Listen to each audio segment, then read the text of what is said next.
back to what I was saying. I don't know if... Well, let me put this on so you guys understand what I'm talking about. Okay, you see this? I don't know if... okay, here we go.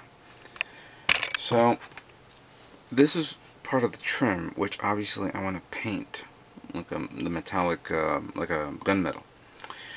So, I don't know if I either A, cover this up with a little bit of tape, masking tape, and then do my work, and then peel it off, and then paint it, or B, pop out the whole assembly after assembly, like this, and then paint it on its own, and then add it on.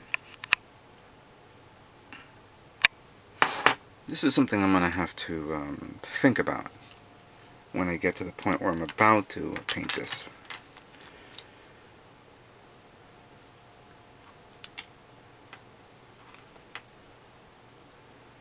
Alright, so come on, get in there. Get your bloody part in there. Okay, good. Now, according to this, in this position, take this guy. Actually, you know what? Take this guy right here, because I have a feeling... Hold on a second.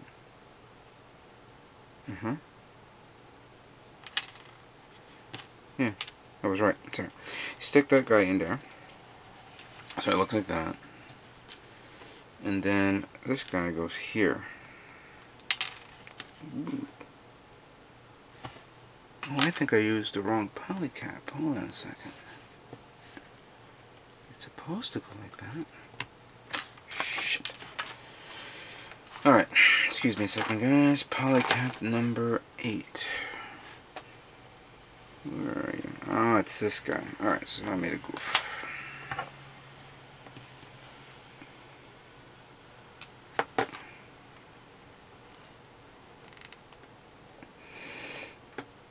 Oh, the thing's tight. Alright, good. Wow, that was really tight. Alright, so this one goes in there. Much better. Then we put that here. Now we seal the deal.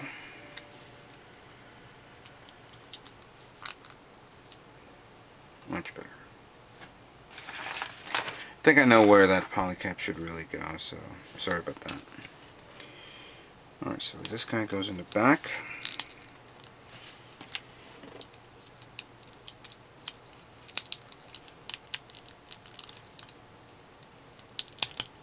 There we go. There we go. There are 2 black parts here that also represent the trim of the kit. This is also another one that I'm going to have to figure out how I'm going to paint, because the one thing I don't want is paint the whole thing around it, because otherwise it won't squeeze in. It's most likely going to be painted outside, or precisionally painted outside, where it's going to be exposed. You can see that right there. Now, let's finish up the waist unit. I mean the upper thigh part of the leg. And now I need this, and of course I already have the other part.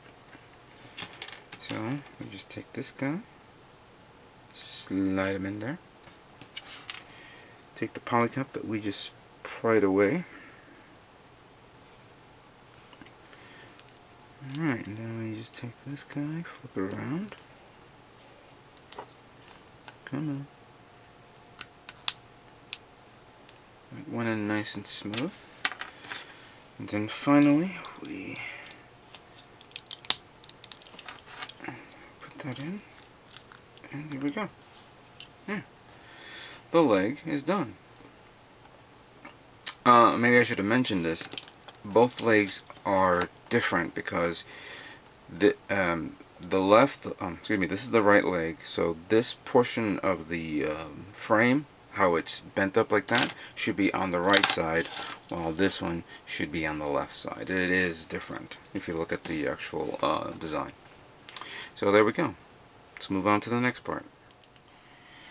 Now the remaining parts you see here dictates the waist unit of the Unicorn. High grade. You got these two guys that go in here, clearly for the side skirts, and this part here, I'm assuming it's for the support of the ball joint that hooks up the legs. Now this guy here, excuse me, you need to put these two pieces here. These are the dark trim. Looks like that. And then you seal it up here. There we go. There we go, that looks okay. Then you take the front skirts, line it up here. You could probably do this. At the same time, take this guy, which has the notch that holds onto the front skirts, and then this white crotch trim. Now, the instructions, as a matter of fact, let me show you. Show here that I would have to connect the two legs to the crotch joint part before I merge it with the waist unit.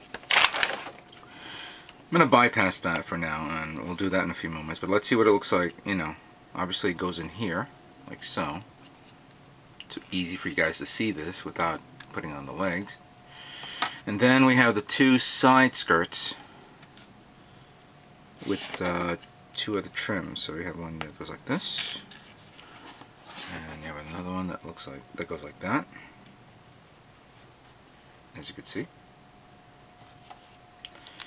And then you put them on to seal the deal. There we go. Alright, starting to look pretty good. This one comes out pretty easily. I could probably glue it on, but I'll deal with that later.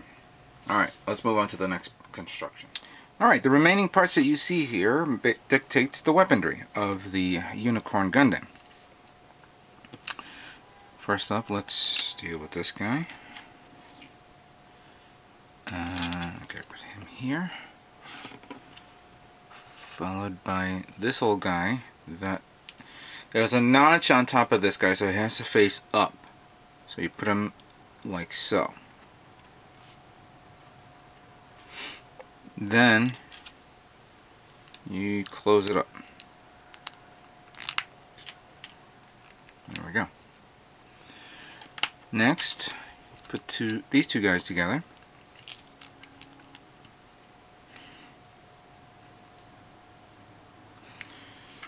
And you put the front nozzle. It has a little notch inside, so you gotta line it up with this guy, so you'll never go wrong with putting this on. There we go. Okay.